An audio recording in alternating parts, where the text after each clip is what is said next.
और बड़ी खबर जयपुर से। जयपुर में कस्टम विभाग की बड़ी कार्रवाई। कस्टम विभाग ने सोना जब्त किया है। एयरपोर्ट से 24.5 लाख का सोना बरामद। कुवैत से यह सोना लाया गया था। सोने के साथ 2 विदेशी यात्रियों को भी गिरफ्तार किया है और अब दोनों यात्रियों से पूछताछ की जा रही है। बड़ी खबर टीवी स्क्रीन पर। कस्टम विभाग ने 24.5 लाख का सोना बरामद किया। 2 विदेशी यात्रियों को भी गिरफ्तार किया है, गिरफ्त में लिया है और अब इनसे पूछताछ की जा रही है। कस्टम विभाग की बड़ी कार्रवाई। राकेश शर्मा मेरे सहयोगी फोन लाइन पर जुड़ गए हैं। राकेश, किस तरह से ये कार्रवाई की कस्टम विभाग ने? बिल्कुल, देखिए सुमित, जिस तरीके से कस्टम विभाग की जो एक AIR एजेंसी है उसके जरिए को एक गोपनीय सूचना मिली थी कि 2 जो यात्री हैं वो सोने की तस्करी में शामिल हैं और वो जो सोने के बैग हैं उसमें फैंसी आइटम्स के रूप में सोने के जो बैग हैं उसके ऊपर व्हाइट गोल्ड के उन्होंने जो बकायदा कुंडे लगा रखे थे, चैनें लगा रखी थी, तो उनको उस तरीके से ये तस्करी की जा रही थी। हालांकि ये तरीका जो है बेहद पुराना है, पहले भी इस तरह के कई मामले पकड़े जा चुके हैं, लेकिन जो बैग हैं उनको ये बेहद छुपा कर ला रहे थे अपने सामान में, लगेज में। तो कस्टम विभाग के अधिकारियों ने जब सामान को स्कैन किया तो इस बैग में से सोने को पकड़ा है और इस सोने का कुल वजन 472 ग्राम हुआ, जिसकी अंतर्राष्ट्रीय बाजार में कीमत 24 लाख और 54,000 रुपए के आसपास जो है निकाली गई है। दोनों यात्रियों को कस्टम विभाग के अधिकारियों ने पकड़ा है और इनसे पकड़ने के बाद जो सोने की तस्करी की जाती है उसके बारे में कौन है ये दोनों यात्री और कहाँ ये तस्करी का सामान पहुंचाने वाले थे, कहाँ से ला रहे थे? इन दोनों यात्रियों की अभी जानकारी गोपनीय रखी जा रही है, क्योंकि दोनों यात्री कई बार विदेश यात्रा कर चुके हैं। जब उनके पासपोर्ट की डिटेल खंगाली, विदेश यात्राओं की डिटेल जब विभाग के अधिकारियों ने निकाली तो उसमें कई चीजें सामने आई हैं। कुछ लोग जब इनसे पूछताछ हुई है तो कुछ और लोगों के नाम भी सामने आए हैं, जिस पर कस्टम विभाग के अधिकारी अभी इनसे पूछताछ करेंगे। जिन लोगों इस नेटवर्क में और जो भी लोग शामिल हैं उनसे भी कस्टम विभाग के अधिकारी अभी पूछताछ करेंगे। ठीक है, शुक्रिया राकेश तमाम जानकारी के लिए। राकेश शर्मा मेरे सहयोगी जयपुर से हमारे साथ फोन लाइन पर जुड़े। 24 लाख और 55,000 कीमत बता रहे हैं इस सोने की जो इन दोनों यात्रियों से बरामद किया गया है। 24.5 लाख का सोना बरामद। अब कस्टम विभाग इन दोनों को हिरासत में लेके इनसे पूछताछ कर रहा है।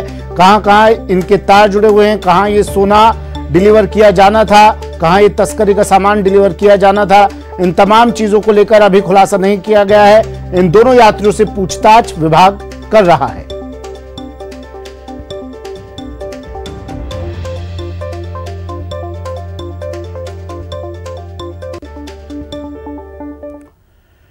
टोंक जिले के आला प्रशासनिक अधिकारी जिले में चल रहे बजरी के काले कारोबार पर अंकुश लगाए जाने को लेकर आए दिन बड़े बड़े दावे करते रहे हैं, लेकिन बजरी माफिया उनके दावों की सच्चाई की हवा निकाल दे रहा है।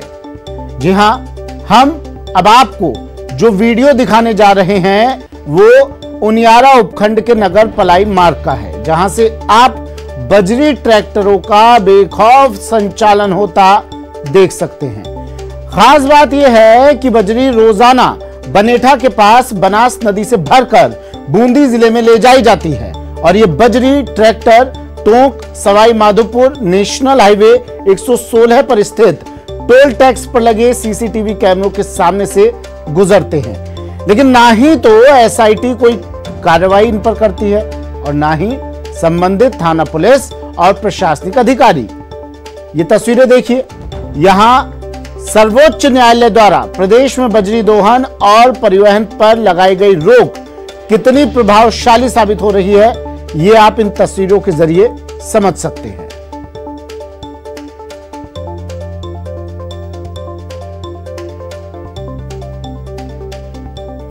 टोंक से सहयोगी मनोज तिवारी हमारे साथ फोन लाइन पर जुड़ गए हैं। मनोज, अब तो ऐसा लगने लगा है, यूं लगने लगा है कि सिर्फ हम ये तस्वीरें दिखाते रहेंगे, इस तरह की खबरें चलाते रहेंगे, आपका फोन लेते रहेंगे, लेकिन प्रशासन फिर भी कोई कार्रवाई नहीं करेगा। देखिए सुमित, आप बिल्कुल सही कह रहे हैं, क्योंकि ये जो बजरी दोहन का मामला है ये बहुत ज्यादा गंभीर विषय है, क्योंकि सर्वोच्च न्यायालय द्वारा इस पर रोक लगाए हुए लगभग 2.5 साल से ज्यादा समय बीत चुका है। कोई निर्णय हुआ नहीं है इस बात को लेकर अभी तक। हालांकि टोंक में एक लीज स्वीकृत की गई है, लेकिन वो देवली की तरफ है, तो दबाव देवली की तरफ उससे ज्यादा टोंक की तरफ रहता है। और यही कारण है कि जो बनेठा और इससे जो आसपास की जो नदियां हैं, बनास नदी है, इससे जुड़ा जो देवली तक का इलाका है, यहाँ से बड़ी मात्रा में जो है रोजाना सैकड़ों बजरी वाहन जो है निकलते हैं, ग्रामीण रास्तों से होकर गुजरते हैं, कई जगह इनको टोल भी क्रॉस करना पड़ता है, वहां से सीसीटीवी कैमरों के सामने से निकलते हैं, लेकिन बावजूद इस पे इन पे किसी तरह की कार्रवाई बहुत कम देखने को मिलती है। हालांकि जिला प्रशासन ये कहता आया है बार बार कि हम लोग इस पर प्रभावी कार्रवाई कर रहे हैं। वो कार्रवाई दिख रही है, कितनी जिला प्रशासन कार्रवाई कर रहा है वो दिख रही है, लेकिन मनोज आपने जानने की कोशिश की कि भाई कितना हिस्सा आपके पास पहुंच रहा है? कार्रवाई तभी नहीं हो रही ना, हमारा कैमरा जब ये तस्वीरें कैद कर सकता है, हमारा कैमरा ये तस्वीरें देख सकता है, तो उन लोगों को क्यों नहीं दिखाई दे रही है? कौन सी पट्टी बांध के बैठे हैं? देखिए, बिल्कुल आप ये सही कह रहे हैं कि कहीं ना कहीं इसके अंदर बहुत बड़ा लीकेज है। और लीकेज इसमें जो है, सबसे बड़ी बात यह है कि जो इनका जो बजरी माफियाओं का जो खुफिया तंत्र है वो पुलिस से कहीं ज्यादा मजबूत है। जब पुलिस कई जगह कार्रवाई करने जाती है, उसके पहले ही ट्रैक्टर ट्रॉलियां खाली करके ये फरार हो जाते हैं, या ट्रैक्टर ट्रॉलियां भरकर वहां से फरार हो जाते हैं। तो कुल मिला के हम कहें तो पुलिस का जो खुफिया तंत्र है वो बजरी माफियाओं के सामने फेल है। जी, जेबें भरने को लेकर इतने बेसुध हो चुके हैं कि अदालत की भी अवमानना कर रहे हैं, अदालत के आदेशों की भी पालना नहीं कर रहे हैं। देखिए, बिल्कुल आप जो बात कह रहे हैं ये बात बिल्कुल सही है, क्योंकि टोंक के अंदर कई बार एसीबी ने यहाँ पर कार्रवाई की है, और उसके अंदर जो है पुलिस के जो कर्मचारी हैं और जो पुलिस के अधिकारी हैं, थाना अधिकारी रैंक के, वो बाकायदा ट्रैप हुए हैं बजरी के कारोबार के अंदर। पहले शिवदासपुरा थाने के जो पुलिसकर्मी थे वो टोंक में बजरी के कारोबार के अंदर पकड़े भी जा चुके हैं। कुल मिला के ये कहीं न कहीं जो बजरी का जो काला कारोबार चल रहा है, इसमें पुलिस के कुछ लोग के लिप्त होने के चलते ये बहुत ज्यादा समस्या बढ़ती जा रही है। जी ठीक है, शुक्रिया मनोज तमाम जानकारी के लिए। मनोज तिवारी टोंक से मेरे सहयोगी हमारे साथ फोन लाइन पर जुड़े। और ये ट्रैक्टर ट्रोलियां देखिए, एक एक कर 1 2 3 4 इनकी कोई गिनती नहीं है, बजरी भरते हैं और ले जाते हैं प्रशासन की नाक के नीचे से, या यूं कहें प्रशासन की जानकारी में ये सब कुछ है, लेकिन प्रशासन अनजान बना बैठा है, क्योंकि उनका हिस्सा उन तक तय वक्त पर पहुंच जाता है, और इसलिए अदालत के आदेशों की भी कोई परवाह प्रशासन को नहीं है।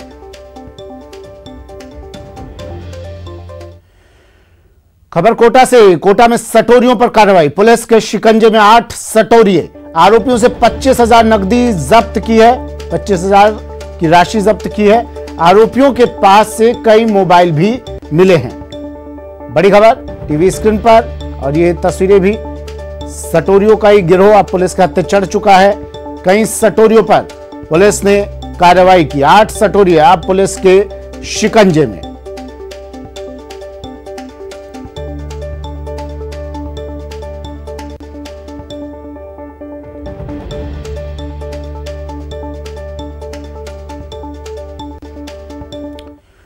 अगली खबर भी कोटा से ही है। कोटा में पुलिस की बड़ी कार्रवाई, 5 बदमाशों को पुलिस ने गिरफ्तार किया है। अपहरण और मारपीट का इन पर आरोप है। बदमाशों के पास से कार भी बरामद हुई है।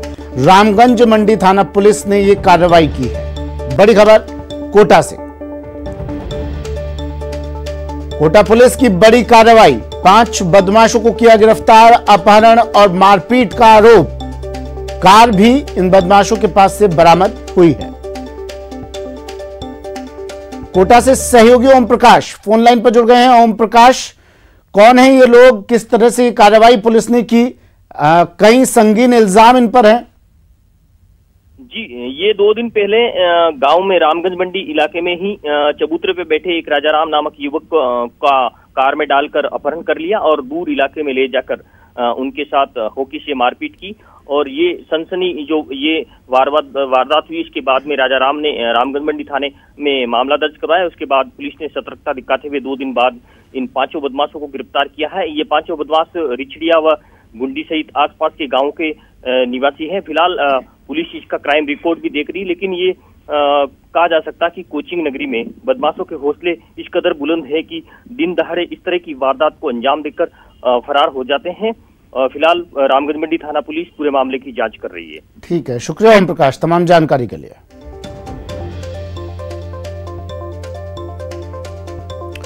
तो अपहरण और मारपीट का आरोप है। ये जो तस्वीरें आप देख रहे हैं टीवी स्क्रीन पर, ये जो चेहरे आपको दिखाई दे रहे थे अभी, फिर से ये चेहरे देख लीजिए। इन चेहरों पर कई संगीन वारदातों को अंजाम देने का आरोप है, अपहरण का इन पर आरोप है। और अब 5 बदमाशों को पुलिस ने इनकी तलाश काफी वक्त से की जा रही थी। कई मामले इनके ऊपर दर्ज थे। पुलिस को काफी लंबे समय से इनकी तलाश थी। अपहरण, मारपीट जैसे कई मुकदमे इन पर दर्ज हैं और अब इन 5 अपराधियों की गिरफ्तारी।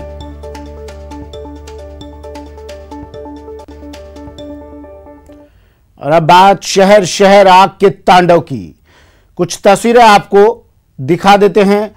जोधपुर की तस्वीर, ये 4 तस्वीरें टीवी स्क्रीन पर। पहली तस्वीर जोधपुर की है जहां थिनर टैंकर में आग लग गई। दूसरी तस्वीर बीकानेर की है जहां हाईवे पर ट्रेलर धू धू कर जल गया। जबकि तीसरी तस्वीर उदयपुर की है, यहां एक दुकान आग की चपेट में आ गई। चौथी तस्वीर गुजरात के सूरत की है, यहां ओएनजीसी प्लांट में बीती देर रात आग लग गई। जल्दी जो, बाप रे बाप। सबसे पहले बात जोधपुर की। जोधपुर में थिनर से भरे टैंकर में आग लग गई। होटल के बाहर खड़े थिनर से भरे टैंकर में आग लगी। टैंकर में लगी आग की चपेट में एक पिकअप भी आ गई। इसके बाद दमकल विभाग को सूचना दी गई, फायर ब्रिगेड को सूचना दी गई। दमकल की 3 गाड़ियां मौके पर पहुंची, आग पर काबू पाया गया। ये तस्वीरें देखिए, भीषण आग का तांडव।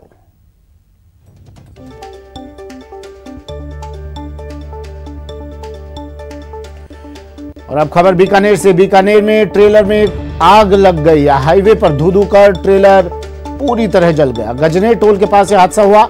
हाईवे पर वाहनों की लंबी कतार लग गई इस हादसे के बाद। बीकानेर जैसलमेर हाईवे की यह घटना है।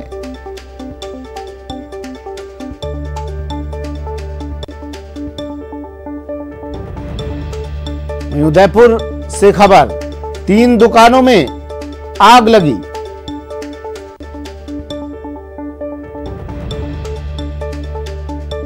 खबर उदयपुर से, 3 दुकानों में लगी आग। हादसे में झुलसे एक शख्स की भी मौत हो गई। खरका इलाके की यह घटना।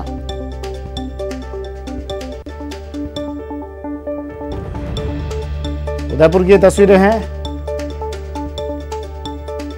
जहां 3 दुकानों में आग लगी। हालांकि आग के कारणों का फिलहाल पता नहीं चल पाया है, लेकिन तुरंत दमकल को सूचना दी गई।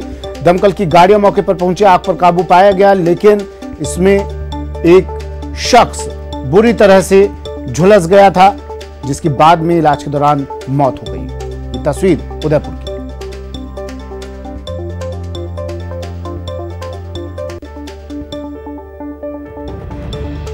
और बड़ी खबर सूरत से। सूरत में ओएनजीसी प्लांट में लगी आग। कड़ी मशक्कत के बाद आग पर काबू पाया जा सका। प्लांट में कई धमाके हुए। आग लगी और इसके बाद कई धमाके। आग से इलाके में धुआं ही धुआं फैल गया। ये तस्वीरें देखिए, ओएनजीसी प्लांट में ये आग लगी। किन कारणों से आग लगी ये पता नहीं चल पाया, लेकिन आग लगते ही प्लांट में कई धमाके एक साथ हुए, जिससे पूरे इलाके में दहशत फैल गई।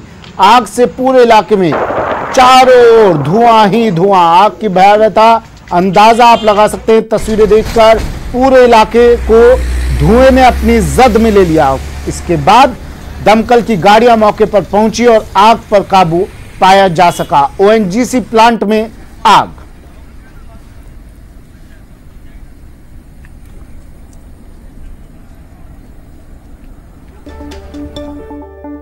चलिए, वक्त यहां पर एक ब्रेक का है। ब्रेक के बाद दिखाएंगे जानलेवा जल का कहर।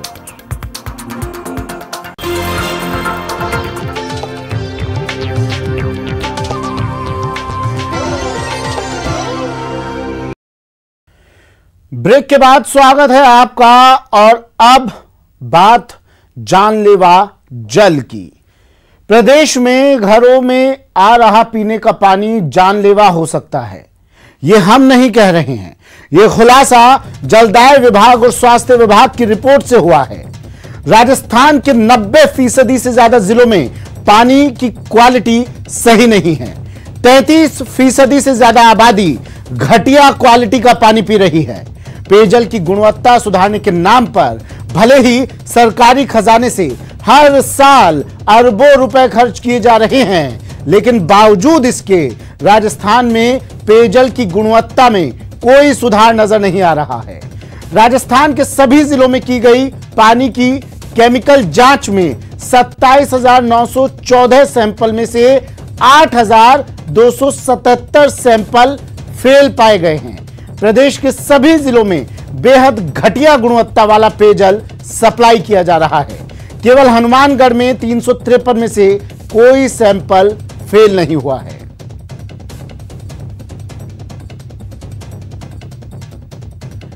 राकेश शर्मा मेरे सहयोगी हमारे साथ सीधा जयपुर से जुड़ गए हैं। राकेश, घटिया क्वालिटी का पानी पीना मजबूरी लोगों की बन गया है, लेकिन यहां हम बात इस पानी की नहीं करते हैं। मुझे पहले बताइए, कुछ दिनों पहले जलदाय विभाग ने एक बैठक की थी जिसमें पानी की कीमतें बढ़ाने को लेकर बैठक हुई थी। उस बैठक का क्या हुआ राकेश?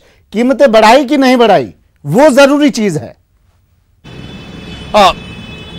बिल्कुल सुमित, सबसे पहले मैं बताना चाहूंगा, जब न्यूज 18 राजस्थान ने इस मामले को प्रमुखता से उठाया था तो अभी हमारी जो मुख्य अभियंता जो हेडक्वार्टर है उनसे बात हुई थी, तो उन्होंने कहा है कि जो दरें निर्धारित की हैं एडिशनल चीफ इंजीनियर तमाम संभागों के हैं, उन्होंने हमारी खबर चलने के बाद उसको गंभीरता से देखा है और उसको सही नहीं माना है। सभी जो अतिरिक्त मुख्य अभियंता हैं उनको, जो मुख्य अभियंता हेडक्वार्टर है, उन्होंने दिशा निर्देश दिए हैं कि इन दरों में प्रदेश भर में समानता लाई जाए, एक रूपता लाई जाए। दूसरा, जो दरें कई जैसे कोटा में है, जोधपुर में है, जहां दरें बहुत न्यूनतम रखी गई हैं, और कुछ जिले ऐसे हैं जहां पर अजमेर है, वहां पर बहुत उचित, भरतपुर है, वहां पर बहुत ज्यादा दरें रखी गई हैं। तो इसको जो जलदाय विभाग मुख्यालय है उसने सिरे से खारिज कर दिया है और सभी जो अतिरिक्त मुख्य अभियंता हैं उनको एक सही रिपोर्ट पेश करने के दिशा निर्देश दिए हैं। जब हमारी बात हुई कि इस तरह की रिपोर्ट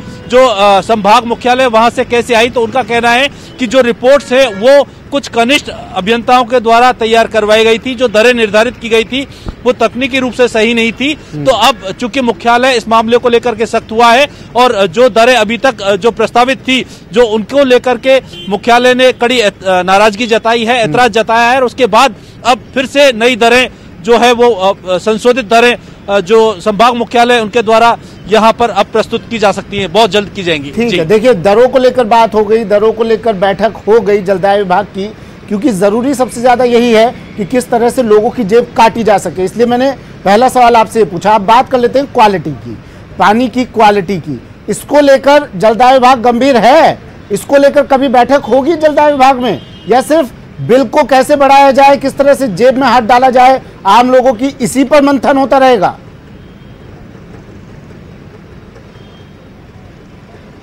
बिल्कुल सुमित, आपने बहुत सही सवाल किया है, क्योंकि जलदाय बाग में बहुत बड़ा मामला है।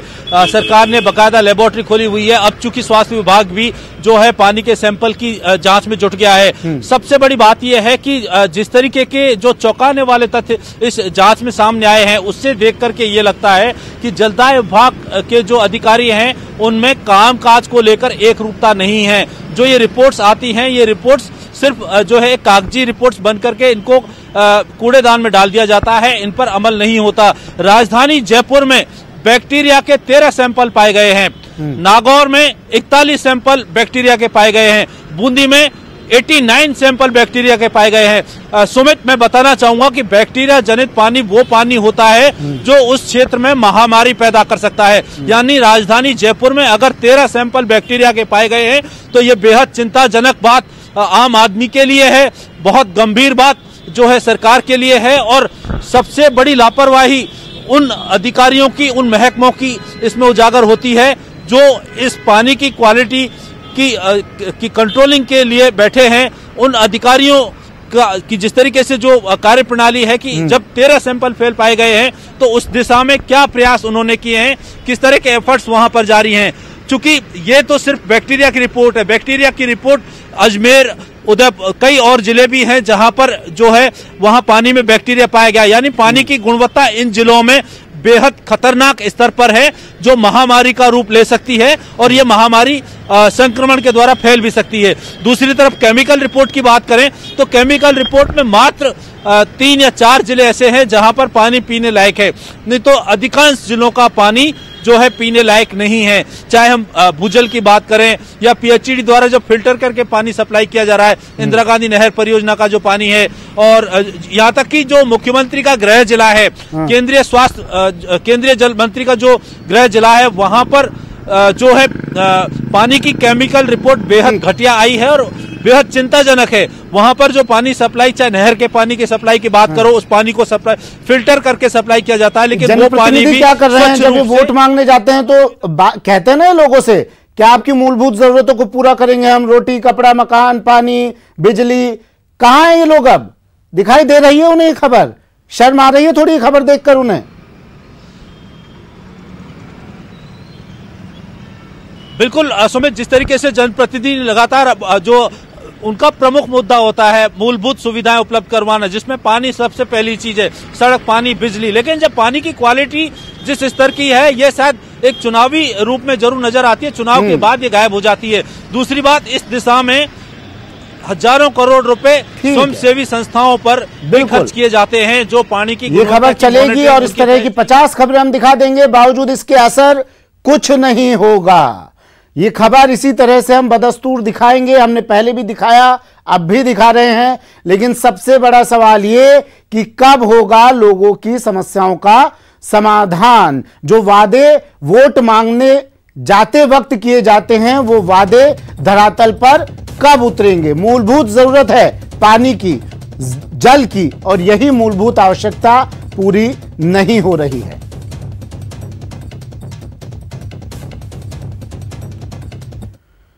जब जुल्म से हो सामना तब कांपते हैं अपराधी, उनकी वजह से महफूज है महिलाएं। न्यूज 18 राजस्थान की स्पेशल पेशकश, नील दुर्गा निर्भया। देखिए आज रात 8:26 पर। दुर्गा की अवतार हैं जब जुल्म से हो सामना।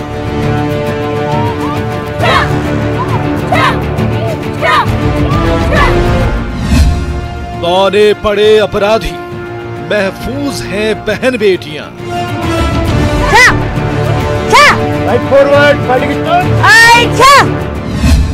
अब इनकी निगहबान है नील दुर्गा निर्भया। निर्भया, निर्भया, निर्भया। देखिए न्यूज 18 राजस्थान पर। वक्त एक ब्रेक का है, जल्द हाजिर होंगे।